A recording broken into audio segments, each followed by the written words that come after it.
Harde werk alleen maak jou nie ryker nie. Hi, ek is Anita. Nou toe my man op 51 op mediese pensioen afgesit is by die werk, toe moes ons 'n plan maak om 'n ekstra inkomste te genereer. En ons is altyd geleer, werk harder, werk langer, dan sal jy meer hê. Maar baie mense werk hulle self moeg en bly op dieselfde plek. Wat ek begin verstaan het is, dit is nie hoe hard jy werk nie, dis wat jy bou.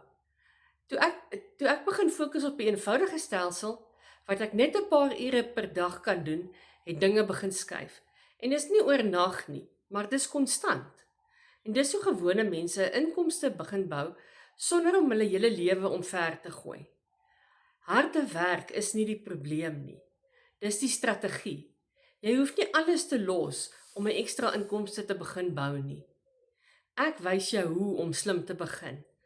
Sit vir my begin daarso in die kommentaar, of WhatsApp my of bel my.